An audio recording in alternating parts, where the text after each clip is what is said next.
Despite its eye-watering price, lack of a disk drive, and the absence of a vertical stand, I've decided to purchase a PS5 Pro and bid farewell to PC gaming. Well, mostly. Before you grab your pitchforks and torches to hunt me down like Shrek, let me explain. I understand if you disagree with my hot takes, and I welcome your feedback, but please watch the full video before embarking on the hunt for my big ogre-like self. Over the last decade, console gaming has evolved dramatically.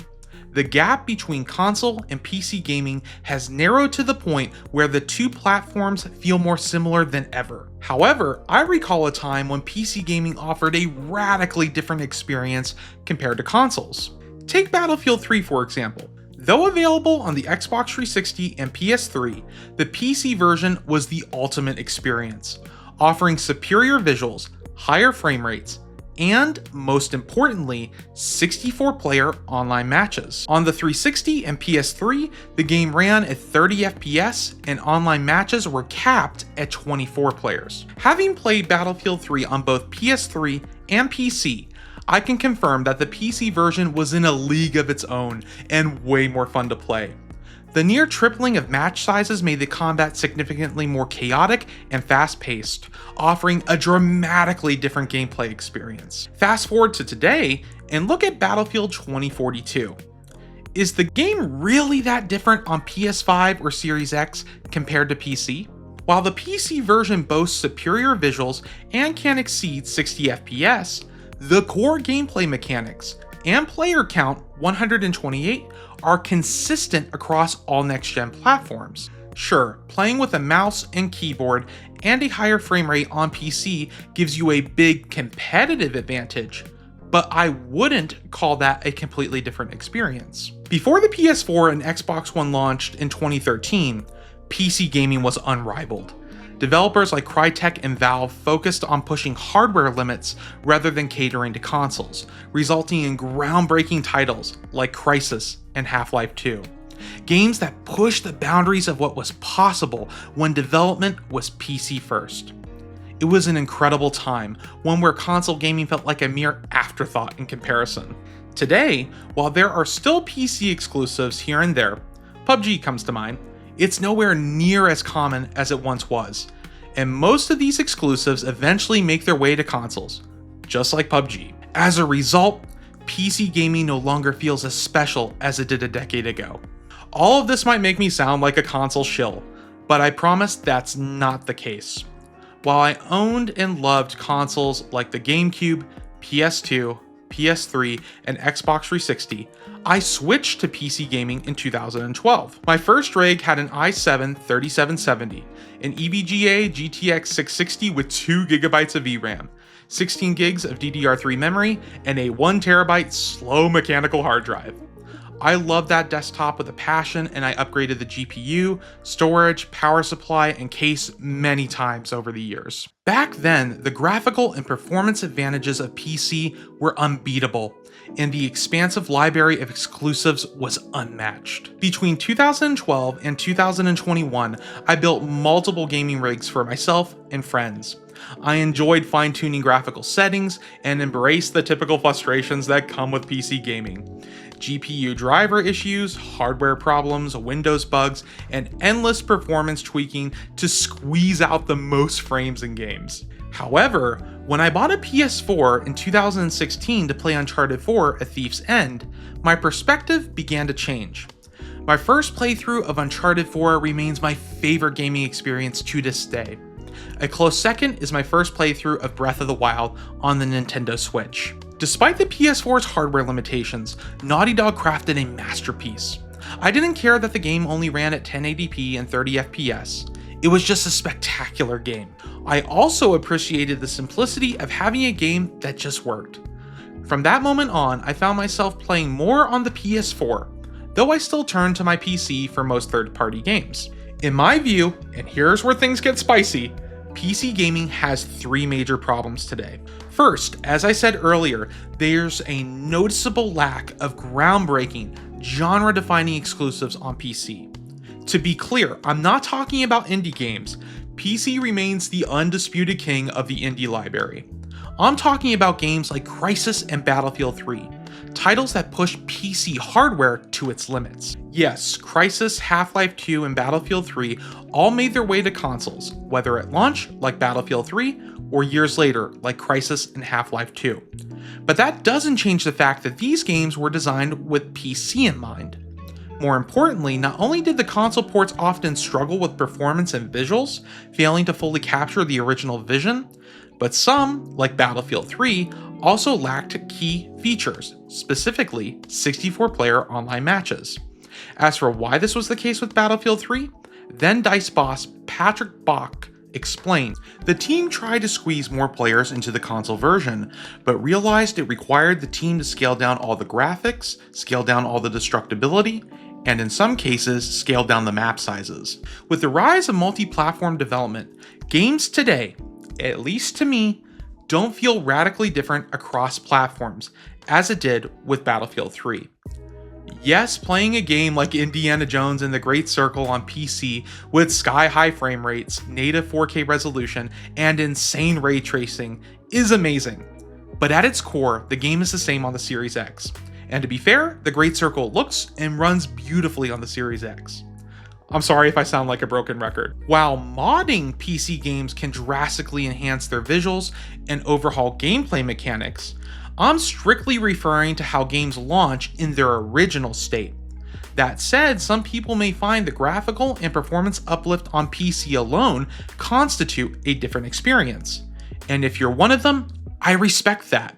I just don't share that view. I grew up in an era when PC games were truly unique. Sadly, given the immense popularity of consoles like the PS5 and Nintendo Switch, I don't see any ambitious, Crysis-like PC exclusives on the horizon. I know I am going to take a lot of flack for this video from just about everyone. So let me make one thing clear. I'm not loyal to any platform. I'm loyal to great games. If I think those great games are on PlayStation, that's where I'll game. In the past, I believe the best games were on Xbox 360 and PC, but now I think they are on PlayStation 5 and Nintendo Switch. However, if PC starts getting killer exclusives again, I'll switch back without hesitation, as long as the price of PC gaming doesn't cost me a kidney. And that brings me to my second problem with PC gaming today. The price. While the PS5 Pro is a bad value for 99% of people, as I'll explain later, it's becoming increasingly difficult to recommend getting into PC gaming due to how expensive it has become in recent years. Inflation, chip shortages, corporate greed, and the rising manufacturing costs of more advanced CPUs and GPUs have all driven prices through the roof. That said, even though I'm switching to a PS5 Pro, I still want a new desktop for working in Unreal Engine 5 and Adobe Premiere Pro. Plus, I still enjoy playing Halo Infinite and Counter-Strike 2 on PC. So I am not abandoning PC gaming entirely, hence the mostly in this video's title. But it makes me sick to think that an RTX 5080 at MSRP costs as much as my first gaming rig, or the price of 2 PS5s. The desktop I need for my particular work will easily cost between $2,000 and $2,500 at MSRP. But considering I would have better luck finding the Ark of the Covenant than something like an RTX 5070 Ti at MSRP, my plans are on hold. Sadly, I overslept and missed the launch of the RX 9070 XT. As for the RTX 5070, I didn't even bother trying to get one because of how insulting that product is to gamers. In the meantime, I'll stick with my current gaming laptop, a Lenovo Legion 5 Pro 16ARH7H, which I've been using for the past 2.5 years. As for why I went with a gaming laptop instead of a desktop, well, that's a story for another video. Trust me, I have many regrets. For now, just know that my laptop is packing an 8-core, 16-thread Ryzen 7 6800H, 32GB of RAM, and the highest wattage mobile RTX 3070 Ti available. That information will be relevant a little later. Even if prices were normal and supply wasn't an issue, PC gaming is still expensive. Yes, there are cost-saving benefits like free online multiplayer and access to multiple digital storefronts. But since GPUs with 12GB of VRAM are becoming the bare minimum for running more demanding games, the days of budget gaming rigs are numbered. unless you're sticking to esports titles or older AAA games. None of this changes the fact that PC gaming will always reign supreme. With a gaming desktop, you gain access to a real operating system and the ability to upgrade. Consoles, in contrast, are non-upgradable one-trick ponies. Great for gaming and not much else. Sure, you can use a console to watch Netflix, browse YouTube, or even stream to Twitch, but that doesn't make it a gaming PC. That said, what those one-trick ponies do have going for them is that most game developers optimize their games for consoles. And that brings us to the third major problem with PC gaming today: poor optimization. Sadly, it's become a trend for developers to release broken games, apologize the next day, and patch them weeks or even months later. This issue affects both PC and console gaming, but in my experience, it's far worse on PC. Take Star Wars Jedi Survivor for example. I was hyped for the game, and despite owning a base PS5, decided to buy it on Steam at launch. At the time, I was using the gaming laptop I mentioned earlier. I wasn't expecting to run the game at ultra settings, but I was hoping for a somewhat playable experience at medium or low. I couldn't have been more wrong. The game was virtually unplayable. Frustrated by the experience, I requested a refund on Steam and bought it for PS5 instead. Don't get me wrong, the PS5 version was also a train wreck at launch, but at least it was playable. I was just relieved because without my PS5, I would not have been able to play the game at all. I remember reading Steam reviews from people with RTX 4090s who still couldn't get the game to run properly. Respawn Entertainment isn't the only studio guilty of releasing games this way. It's a part of a growing trend, one that's really impacting PC gaming. Again, due to the immense popularity of game consoles, developers, in my opinion, are prioritizing console optimization first and leaving PC as an afterthought. These three issues, a lack of groundbreaking exclusives, rising hardware cost, and poor optimization, are why I'm stepping away from PC gaming and making the PS5 Pro my go-to for most games, except for the ones I mentioned earlier. That being said, the PS5 Pro is nowhere close to being a good value. I wouldn't have decided to buy one if I didn't have a base PS5 to sell and love Sony's first-party exclusives. Charging $699 for a console without a disc drive or vertical stand feels like a move straight out of Apple's playbook. Unfortunately, Sony can pull it off because they face little competition in terms of exclusive games and hardware. Do I enjoy paying $80 a year for PS Plus just to play online? Absolutely not, but I'm a sucker for Sony's games. While many of Sony's exclusives do eventually come to PC, the ports take ages to arrive. Not every PS5 title gets one, and when they do, they're not always perfect. The PS5 Pro is meant for a very specific audience. If you're unsure whether to buy this $699 console, ask yourself two questions. Do you already own a PS5? Do you want to play Sony exclusives at the highest possible frame rates and with the best graphics as soon as possible? If the answer to either is no, don't bother. Either stick with the base PS5 or use the money to build a gaming PC when component prices come back to earth. If you only have $500 to spend and want to play a wide variety of games, go with the base PS5. I wouldn't recommend diving into PC gaming unless you're ready to invest $700 or more, as a $500 rig will limit your ability to run many modern games smoothly with decent graphics. If your focus is mainly on esports titles or older AAA games, then a $500 desktop will suffice. The base PS5 remains an excellent console, and all first-party titles still run beautifully on it. Furthermore, given that big Xbox exclusives are making their way over to PlayStation, you can get the best of both worlds in one console. I like the hardware of the Series X a lot, but unless you really want Game Pass, I would stick with PlayStation or PC. I made a full-length video discussing the future of Xbox, which I'll leave linked below. The only way I would recommend getting a Series X is if you're not interested in Sony's exclusives, but want to enjoy major third-party releases and prefer a system that just works.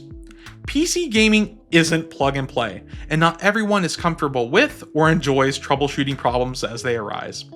I digress. Although I have a deep fondness for consoles, as they played a major role in my childhood, I believe most will eventually go the way of the dodo, with PC emerging as the dominant platform for mainstream gaming.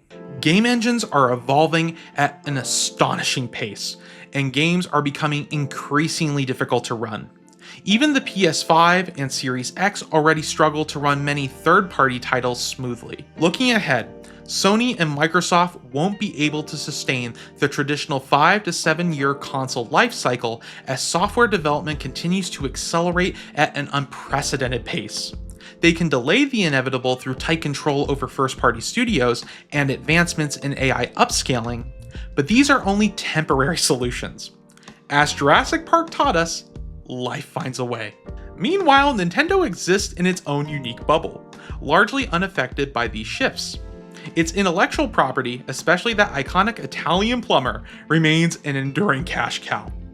If any company is destined to be the last traditional console maker, it's Nintendo. And honestly, I would rather it be them than Sony or Microsoft because there's something truly special about their games and hardware. While I appreciate the simplicity of consoles, I am fully on board with PC gaming taking the throne, given its many advantages. It will be an expensive future for gaming, but at this point, that future is inevitable. That said, true PC dominance is still at least a decade or more away. For now, I'll be sticking with the PS5 Pro, unless that shift to PC gaming happens sooner than expected. If you enjoyed this video, please consider dropping a like and subscribing. I know these were some hot takes, and I totally get it if you disagree with me. Again, these are just my opinions. Well, that's all for now. Thanks so much for watching. I'll see you in the next video.